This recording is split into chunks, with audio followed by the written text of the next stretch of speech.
Telangana BJP के senior leader व रुकन राज्यसभा डॉक्टर के लक्ष्मण ने कहा है कि लोकसभा के चौथे मरहले की पोलिंग बीजेपी के लिए मुस्बित रही। अवाम बीजेपी के साथ है। उन्होंने आज मंगल को हैदराबाद में मीडिया से बात करते हुए कहा कि तेलंगाना में बीजेपी एक मजबूत ताकत के तौर पर उभर रही है। उन्होंने बीआरएस पार्टी को शदीद तनकीद का निशाना बनाते हुए कहा कि बीआरएस की हालत अब एक मरे हुए सांप की तरह हो चुकी है। तेलंगाना लोकसभा इंतखाबात में बीआरएस को अवामी हिमायत नहीं मिल पाई। కాంగ్రెస్ చేర్చుకొని పునీతులుగా మార్చేస్తూ ఆ యొక్క ధరని కూడా అటకెక్కించే పరిస్థితి. మద్దతు ధర 500 బోనస్. మరి ఇవాళ చూసినట్టయితే కొనుగోలు కేంద్రాల వద్ద ధాన్యపు రాసులు పోగుపడుతున్న ఇవాళ కొనుగోలు కూడా ప్రభుత్వం సరిగా చేయలేకపోవడం. ఇక బీఆర్ఎస్ గురించి అది చచ్చిన పాము.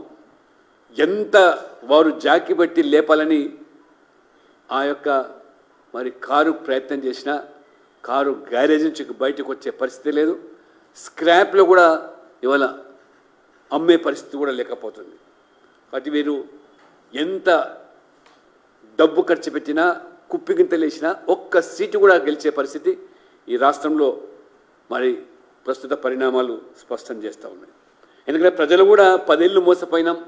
ఈ కుటుంబం పట్ల కేసీఆర్, కేటీఆర్, హరీష్ రావు, కవిత వారి నిర్వాహకం వల్ల రాష్ట్రం అధోగతి పాలైందని, అందుకనే వారు మరి ఈ యొక్క ఎన్నికల్లో కనీసమైనటువంటి ఒక్క సీటు కూడా గెలవకుండా డిపాజిట్లు దక్కించుకోవడమే గగనంగా మారిన పరిస్థితి. అందుకనే భవిష్యత్తు తెలంగాణలో చాలా స్పష్టత.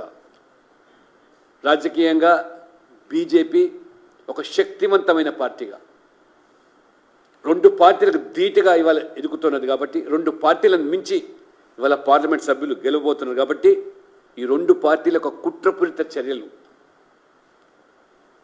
భవిష్యత్తులో బీఆర్ఎస్ కాంగ్రెస్లో విలీనం కావడం ఖాయమైంది. తెలంగాణ ఏర్పడినప్పుడే కేసీఆర్ కుటుంబం అంతా కూడా పోయి సోనియా గాంధీని ఏకరంగా మోకరిల్లలో కుటుంబ సభ్యులంతా కూడా ఆనాడే కాంగ్రెస్తో విలీనం చేస్తామని చెప్పినటువంటి మరి కేసీఆర్ గారు మాట మార్చి అధికార దాహంతో మరి విడిగా పోయిన విషయం ఈ తెలంగాణ ప్రజలు మర్చిపోరు. అందుకనే భారతీయ జనతా పార్టీ ఎదుగుదలను చూడలేక సహించలేక కాంగ్రెస్ పార్టీ టీఆర్ఎస్ 2 కూడా మరి నిలవరించేటువంటి ప్రయత్నాలు ఈ ఎన్నికలు చేసినప్పుడు కూడా పరోక్షంగా ఒకరికొకరు సహకారం అందించుకొని బీజేపీ అడ్డుకునే ప్రయత్నం చేసిన ప్రజలు వాటిని ఖాతరు చేయకుండా వాటిని తొలగించి